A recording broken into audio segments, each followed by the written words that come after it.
the ease with which any person, irrespective of age, can access these e-cigarettes through the various websites. Mr. Speaker, and if that is not worrying enough,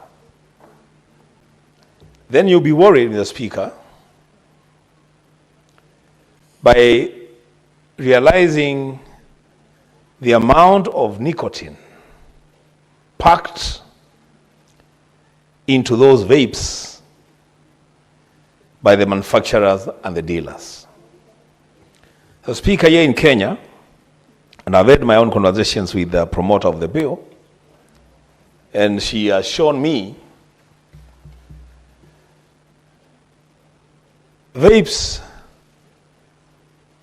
containing as much as 12,000 puffs in small units, others with 2,500 puffs, others with 9,000 puffs. Whereas, Mr. Speaker, from the manufacturers, the countries that manufacture these vapes and sell to our children in Kenya, the maximum number of puffs in those gadgets is 600. So, Mr. Speaker, it begs the question,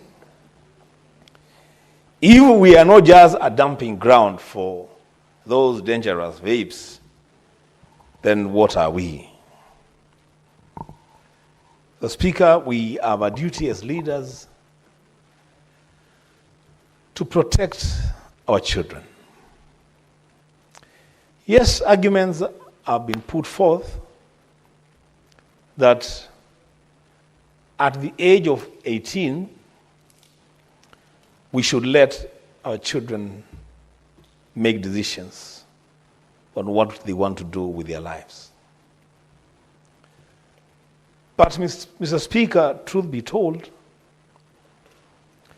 this is one avenue where an argument can be put forward that it provides fertile grounds for child abuse and killing the future of our children. I'm happy today, Mr. Speaker, because we are debating this bill when we have students visiting us from different schools. And they need to hear it from us, Mr. Speaker, that this is not a question of us legislating on morals, because we cannot do that. We can't even begin to legislate on morals. The Senator for Nyamira, the senior counsel, and our commissioner in the Parliamentary Service Commission, has proposed an engagement, a conversation between us as legislators and the Ministry of Health on the dangers of e-cigarettes. The Speaker, I want to expound on that proposal and suggest that such conversation should happen between three parties. One, the legislature, so that we come up with a law that is relevant to the reality of our time. The second partner or party to that conversation should be that Ministry of Health, and what we should be asking them to tell us from research is whether there is any known benefit of inhaling e-cigarettes, any known benefit. They bring it on the table. And then, the Speaker, the third party to that conversation should be the CS Treasury to tell us how much money do we get in tax revenue from trading in e-cigarettes, and the amount of money that we use, Mr. Speaker, to treat ailments emanating from inhaling e-cigarettes. So, Speaker, we may be surprised to realize that it is a zero-sum game. In fact, we could be spending a lot more money on treatment for ailments associated with e-cigarettes and for rehabilitation of people, young people, and even adults that have been hooked and in rehabilitation centers than the amount of money that we get in taxes. Mr. Speaker, if it is true, and I don't doubt it, that Uganda, our neighbor, has decided to forego the revenue emanating from taxes on e-cigarettes, why should we have a problem with making that decision? Mr. Speaker, I am inclined, and you know this is the beauty of debate, I'm inclined to think along the lines of my colleague, Senator Eric Mogeni, that perhaps actually what we should do is to ban trade in e-cigarettes and consumption of e-cigarettes in this country. For a good reason, Mr. Speaker. Mr. Speaker, you know, I've also realized that for some reason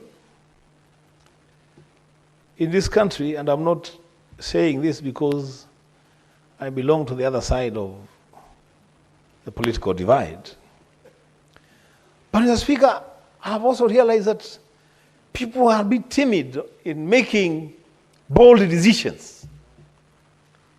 Today, Mr. Speaker, I saw a very bold decision which asks a lot of our people in Tanzania, where the government has just decided to limit the businesses that non-citizens of Tanzania can be engaged in while in Tanzania.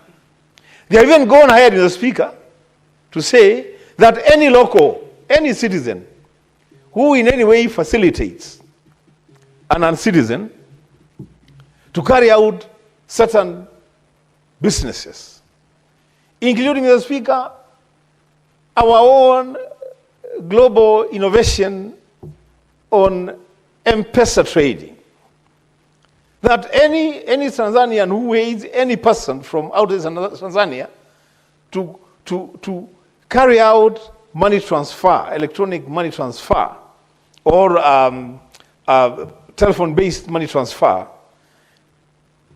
commits a crime and is liable to a fine and a term in jail. Mr. Speaker, that decision in itself is a bad decision for us, but it is a bold decision.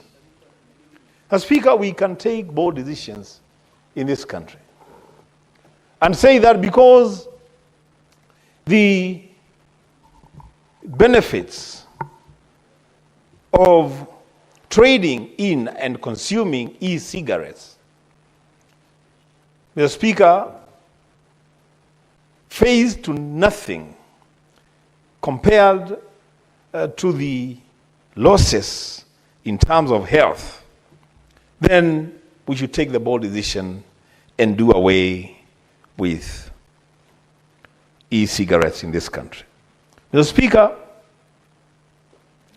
again, in this country you realize that the websites that are selling e-cigarettes, there is, Mr. Speaker, so much of those products, so many of them, packaged in ways that are very, very attractive to young people. I've had, Mr. Speaker, an opportunity to look at some of them packaged as marker pens, you know, looking beautiful mark pens.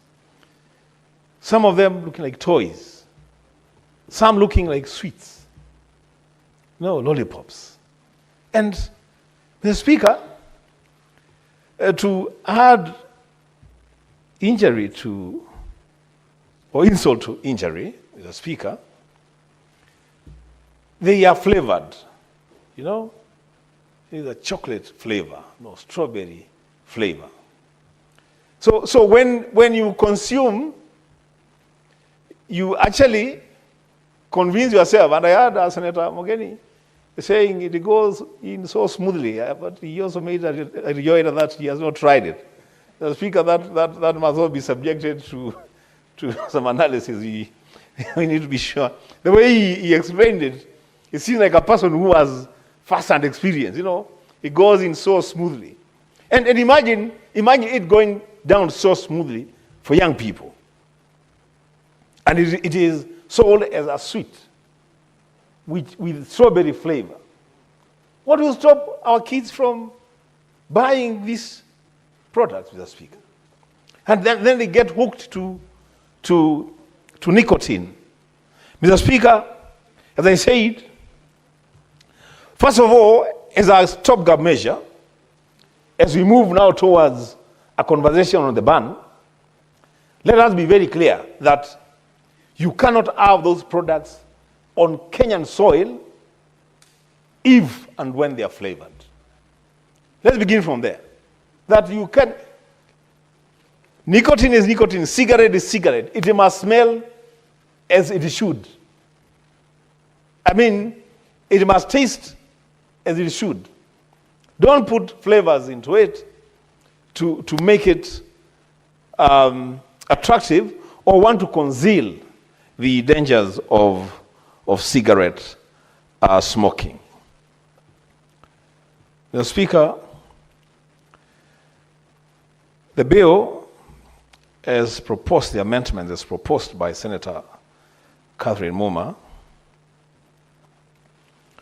in Section 8, is the one that addresses the packaging and bans the open sale of e-cigarettes in public vehicles, in public spaces. No, that's Section 9.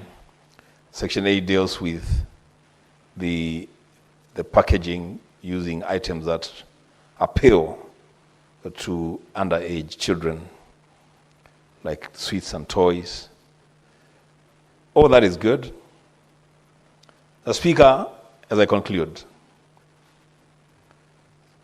I want to make an observation about that Section 3, the inclusion of a person nominated by the Council of Governors in the board. Mr. Speaker, going forward, I think this Senate will have to make a decision on how to engage with the Council of Governors. We must decide whether they are a body that we can give legal responsibilities, and then in that case, make a decision on how they will be funded, or just decide that they are an amorphous body and then we don't assign any roles and responsibilities to them. So this case is very confusing. When governors appear before committees of the Senate, they are hard-pressed to explain how they are spending money on COG activities. But when we legislate, we assign roles and responsibilities to COG. Mr. Speaker, that decision, and because I know, Mr. Speaker, you are the chair, the able chair of the Legal Affairs Department.